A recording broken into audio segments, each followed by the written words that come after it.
Daliya ra sa panahon, no? Niya na ta sa ikatulong Domingo sa Advento. Dali ra kayo midaga ng panahon. Basta niya ta sa tiliwala sa COVID. Muna. Pero kung namalandong tagtinuod nga dali ra gyud ang panahon. Now, kini mga igsoon ang nindot kayo. Kung nahinomdom pa mo sa primerong Domingo, the first 2 Sundays, maghiskot dinhi ang umaabot nga Mesiyas, the Mesya. At itong giskutan nga labi na itong panahon sa kang Isaias, ningon nga inig-abot sa Mesiyas, siya, makitaan nato taliwala sa mga mananap. Ang mga leon, mga tigre, at mga bangis nga mga animals, matim sila. Matim sila. Ang mga karniro, makikaon, uban sa leon, sa mga tigre, o uban pa. Wala na'y bangis. Ano man, they are all pacified by the Messiah. Nindot, no? Mao din na gipanagna, tanawa. Kung sa'y gipanulti ni Jesus. Mao ni karon din siya, itawag din ni Gaudete Sunday. Nga naman, paglipay ka mo, kay ang Mesiyas, ang Mesya, muabot, o ihatagan kita niya kagawasan. Parang nindo na atong tukiyo ni siya mayo, no? Kay kining gisuat karon kung mahinom naka-attend mo mga ordinations, pare, obispo, purinahan, mo gini unang gibasa. Unang gibasa. Nga ako mianhi, ania kanako ang Espiritu sa Ginoong Diyos. The Spirit of God is upon me. Nga naman, because, tanawa, unsay rason nga, the Spirit of God is upon me. Sa umaabot nga Mesiyas, puno siya sa Espiritu Santo. Tanawa, di ba? Ninomnom mo sa istorya, nga si Maria, uman siya makadawat sa mensahe, nga siya ay mubabdos, o kang iyang igagaw ng Isabel, 5 na kabulan. Midali siyang adto dito kang Isabel, o siya nahibutabo. Pag-ingon lang niya, maayo, ang bata nga Juan sa tiyan ni Isabel, may ulpot. Di ulpot sa kalipay. Puno sa kalipay. Gano'n man. Because Maria, naa sa iyang tiyan si Jesus, nga gikonsad sa Espiritu Santo. Gikonsib sa Espiritu Santo. Unang nanlipay ang inahan o ang anak, unang ulpot sa kalipay. Muna nga, because the Spirit of God is upon me.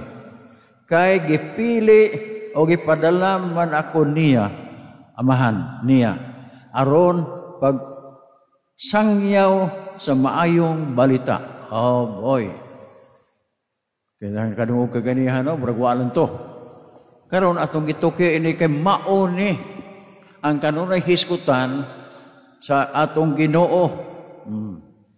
O sige, himo ni Jesus.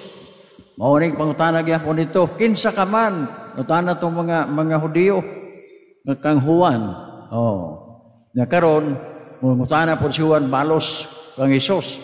Na daw si kanang Jesus. At tuwag siya bagyan ang Mesiyas. Pero kay bawgo na si Juan. Kay pareha masilang ipanamkon sa Espiritu Santo gihapon. Niya ni dool siya. Dili. Pero pag-agi ni Jesus, atau banga ni Juan, o sa gisulti ni Juan, behold the Lamb of God. Doon ay meaning na, Isaias gihapon prediction, nga ang anhe nga Mesiyas, siya, ang mahimong puli nga sakripisyo sa templo. Behold the Lamb of God. Ang Lamb, o sa mana? Mga karniro nga ihalad dito sa templo, kini siya maoy bupuli dito kay halad sa templo. Klaro ba? Muna atong gibat-bat ginahinay para ka masabtan nato. O, naunsa niya. Unsa magwali siya og maayong balita. Oh boy. Evangelium. Unsa man na ang ebanghelyo, ang maayong balita. Nganong magsangyaw man siya sa maayong balita. Asa man. Oh, wa waingon si Isaias magsangyaw ang Mesiyas ngadto sa mga dato.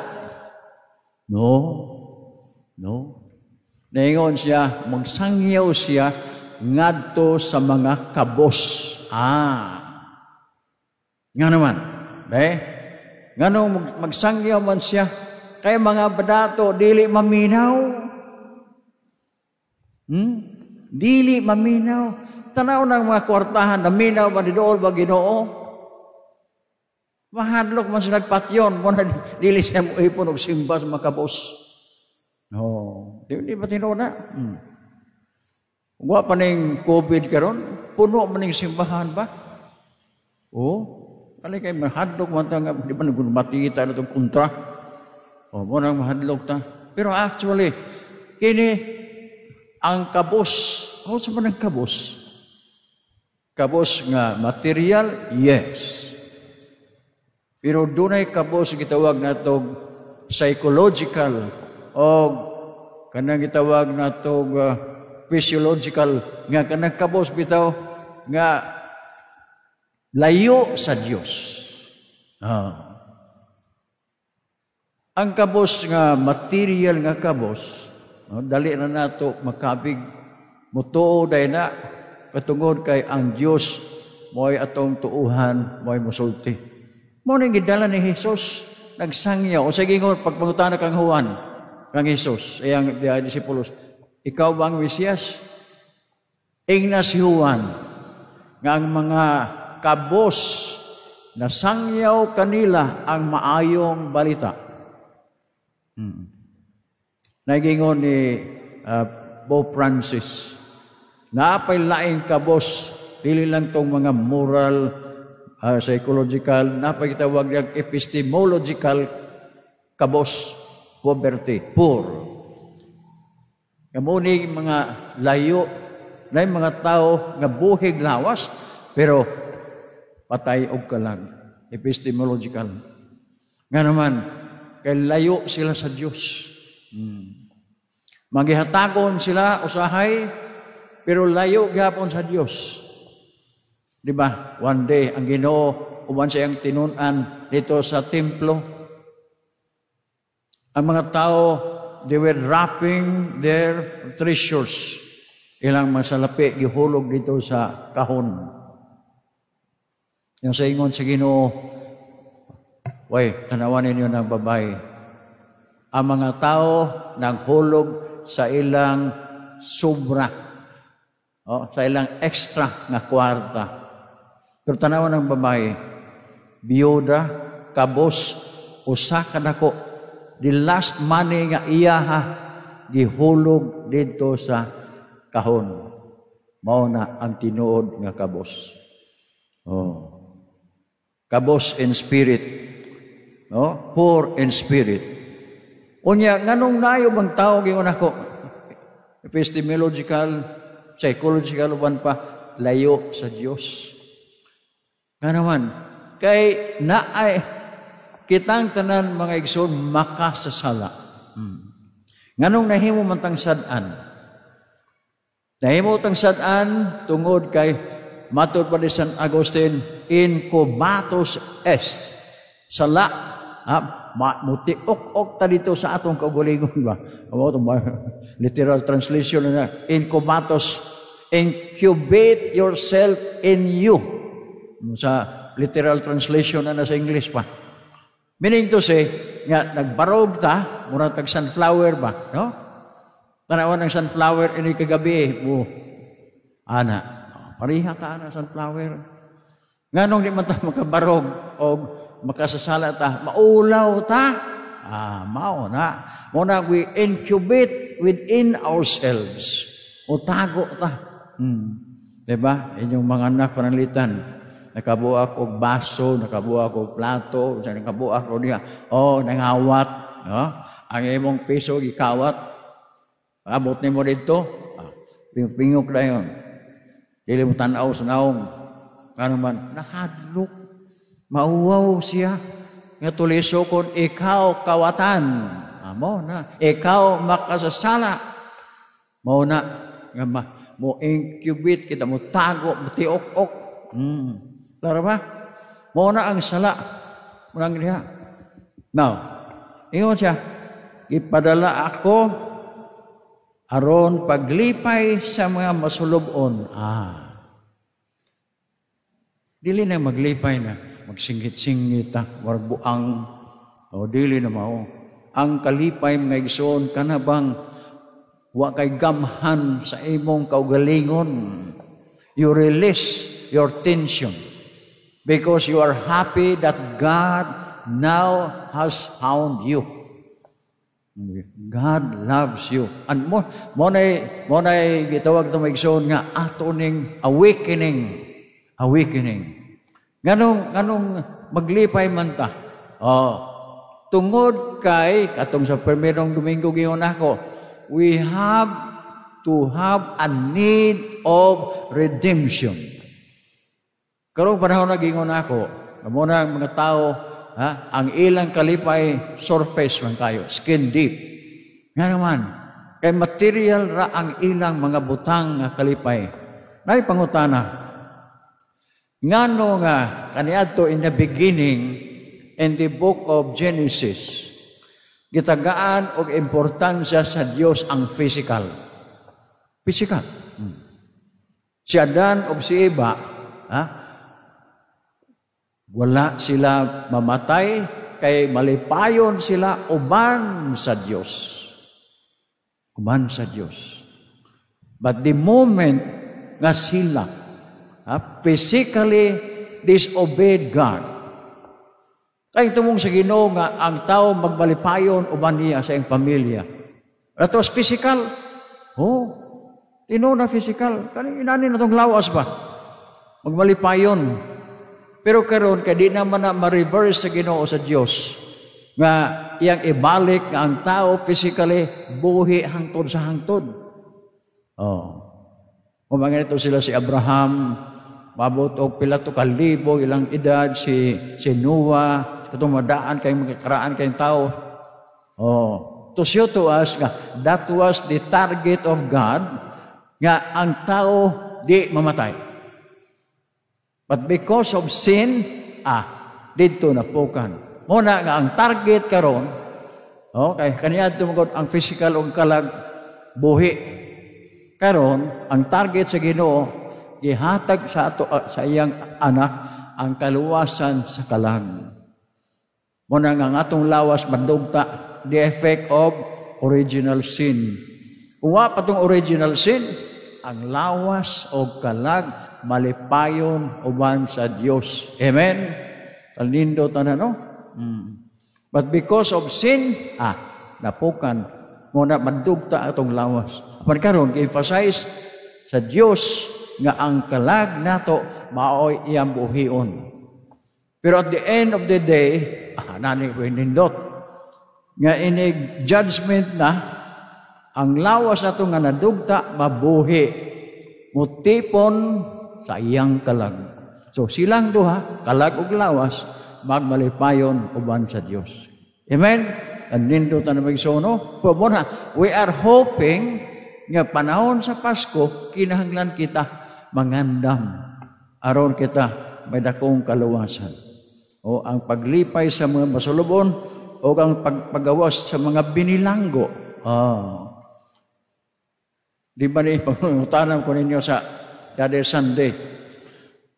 Ngano man nga ang kanang mga tao sa hamang sa prisuhan. Kaya kitang tanan unta makasasala man. Gihon ako, adto sila kay nadakpan, motong to na preso. Nga kamo, kanong ni amal gi mo diri, makasala makamo. Wa pa mo mudakpe. Kung madakpan mo Ginoo, mao na. Pero ang nindot na nakadita niya dakpon. Buhian hinunta niya. Nga naman, tungod kay iya tang gimahal. Di ba? Kamu mga babae, mga lalaki, bumahal ninyo, di ba? Magpahiko-hiko man po mo. Imingon na yung, I love you. I love you too. O na. Kano man tungod kay, usa ka karon, nabilanggo ka sa imong kaugalingon karon, na ay mo redeem, muluwas nimo sa imong pagkatao. Di ba natin? That's the whole meaning of that. Why the man and the woman would love each other? Because they have to be redeemed by each other. Lindutan, no? Muna gingon niya, binilanggo, nahimot ang mga bihag. Mga bihag, di kay bihag sa sabong. Nahimot ang bihag, kay nahatay kaaway. Kinsay kaaway na to? Si capital S, Satanas. Muna, kinanglan yun, mubarog ta. Asdango na to si Satanas. Muna kaya ni si Jesus, tabangan ta niya. Nga kitang nabilanggo sa itong kagulingong sala. Muna tayo San Kusin, incubatos is kita, may ok sa itong kagulingong sala. Mauwaw man ta. Mga hangad. Pero ang Ginoo hangad, kay giluwas ta ka. Giluwas ta ka. O sa mga bihag. Ipadala niya ako, aron pagmantala, nga miabot na ang panahon nga luwason sa Ginoo ang iyang katawhan. Panimaslan ang ilang kaaway, gipadala niya ako aron paghupay niyatong nagsubo. Kapila gibalik niyang nagsubo kaduha. Meaning to say, nga kinahanglan kita malipayon. Unay giingon niya karon ni paglipay kamo. Rejoice, be happy, because your salvation is at hand. Kasunod semana, madungog na nato nga si Virgin Maria mitando. Let it be done to me according to your word. And that means salvation has come. Mary has the tabernacle. Ang iyang tiyan na ibong tabernakulo. O sa may lison na to karumayson, maglipay ta. Kadili na dita ingon nga na ulipon sa atong sala. Undi kita giluwas sa Ginoo. Mo ni trabaho sa Ginoo pag-anhin niya dito sa kamatayon sa cross. Kay kita usab mabanhaw uban niya. So mga igsoon, sa semana Pasko na. Andam ba ta? Ready ba ta? Atong mga silingan nakapaminaw ba sa atong Lunes hangtod Biyernes, doon ay recollection sa GN. I hope nakapaminaw mo na ito. Ako naminaw ko. Lindot, ngandam. Huwag mo makapaminaw, kanila kong sigyot ninyo. Accept that you are hungry. You are in need of a Redeemer. Ginanglan ta. Pareho ko na yung example. Ngano to na nga, ang mga soft drinks, halinon kayo. Mga, nag-jogging-jogging ka, di ba? Sa iyong pag-jogging, nakita ni mo itong Sprite, yung particle, tulo sa kabugnaw. Uhaw dayon. Something like that. I gave you an example like this so that you feel so hungry. Di ba na-time nga, mingon ka, lamin na yung pandemic, mingon ka, di ko kasabot sa kong kagalingon. I cannot spell out. Nagigutom ko of something I need to eat, pero di ko kaibalo. Diba? I hope you experience that. And when you have that kind of experience in the spiritual life, ingon anak ko nung tata. There is that hunger, that pang, P-A-N-G, pang of hunger. Nga gigutom ta kaayo, naginanglan ko nga mukaon ni ini. Karon mukaon man ta sa atong Ginoo. Atong handumon siya nga bisan katong nasa mga kabalayan na minaw karon, bisan di mo makakaon personally sa Ginoo sa Eucharistia, pero ihandom ninyo, Lord, I hunger for you because I want you to be in present diha sa kong kasing-kasing sa umaabot nga Pasko. Ikaw ang akong bag-ong pinaskuhan. Kanindot mo isuon. Now think about it. Be happy that our redemption is at hand. Amen. Palakpakan ng Ginoo. Praise the Lord.